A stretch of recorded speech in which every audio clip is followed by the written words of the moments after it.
With the permission of the Majority Floor Leader, Mr. President, I am honored and I thank those of you who asked me to chair this committee. I do so without any lobbying on my part to get this committee. The Senate President is well aware of the fact that I never asked for the Blue Ribbon Committee, and what was left of the other committee I accepted without any lobbying on my part. In this particular instance, hindi rin po ako nanghingi nitong committee ito. It's a very, very difficult task to handle, especially with the Blue Ribbon Committee and the Government Corporations Committee as well. I have handled 3 committees in my first time in the Senate, and as you know, I will always give it 100% whenever we do handle these committees. I do pray for the support of the members and the understanding. I just want to say this in all candor. This is an event that I don't think anybody wants. To have to declare a committee vacant along with its members is something that goes against the grain of any Senate. Unfortunately, as I was saying earlier, and the Senate President will recall, we have to choose the committees very, very well. Otherwise, there will be conflict. And the situation on the Committee on Justice was certainly not unexpected. Certainly, the pressure being put to bear upon the President and certain members of the Senate, accusing one another of all kinds of things, does not help. And certainly, the result was not totally unexpected.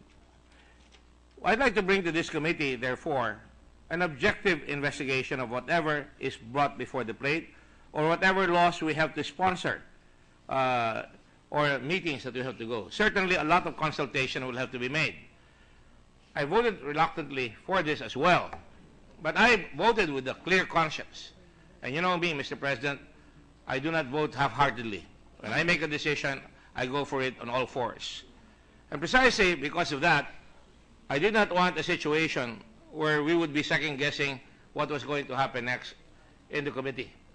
Certainly, it may have put, perhaps arguably, the Senate in a very difficult position because every day the issues before the Committee on Justice was getting the headlines. Rightly or wrongly, it was unfair to the Senate. It was unfair, more importantly, to the country. And certainly, it behooves us all to make sure that we go beyond the expectations of the public and go take the highest traditions that this Senate has had in the past. Now, Mr. President, it is precisely for this reason that I hope that everybody will understand and learn from this experience. Nobody is happy seeing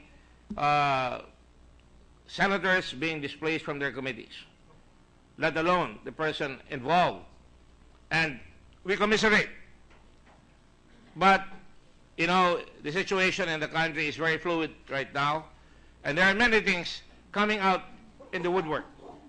The whole world is talking about the country, and from what I hear, and from what has been said by the President, particularly in matters involving foreign policy, I did expect that there would be reactions from the powers that be in the international community. And that is why I'm very concerned about the situation. I'm also concerned about the fact that the President is going around the country talking to the military. Everywhere. And you can see that every day.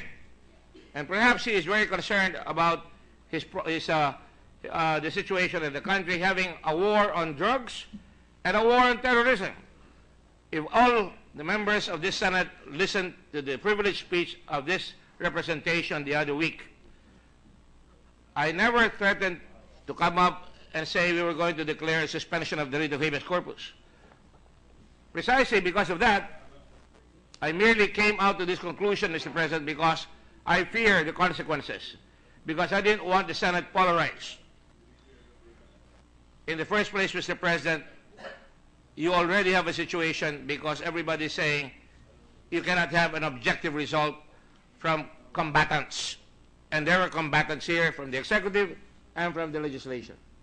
And so, to the wisdom of the Senate, in declaring the seat vacant, I believe that decision was made, Mr. President, and I will call for the orders of the day because I'm not distracted and I appreciate that Senate President Rilon, my good friend, and my good friend Majority Floor Leader are talking, and sometimes it's very disturbing, Mr. President. I'm not saying I'm being disturbed by it. All I'm saying is delivering an extemporaneous speech would mean that I would get some, attention, so to speak, if I have to beg for it, and I'm not. And so, Mr. President, so that my line of thinking will not be, derailed, we do so here today for the benefit of the Senate, for an objective Senate, a Senate that will provide objectivity in the hearings, and that is why you can take a look even at the composition. I did not take part in selecting. I let the whole Senate talk about it, and we tried to reach the other parts of the majority, and they were the ones who recommended, and that is why Senator Cayetano is a member of the committee, and so is Senator De Lima. And we tried to get lawyers, Mr. President, to come into the committee so that whatever investigation will happen will be done in the highest interest of the country. It doesn't serve us well when suddenly witnesses are produced and the co-chairman of the committee, Senator Lacson, is not aware of it. It opens us to criticism. That is what we will try to avoid. We will avoid surprises. We will be transparent because that's the rule of law. Transparency, predictability, consistency, and continuity.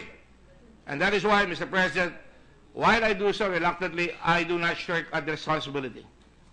I will accept the challenge with the help of the members of the committee, and I thank them for their vote of confidence, but I do expect that they will also participate in all the hearings with fairness, with equanimity, and with the highest interest of the country at heart.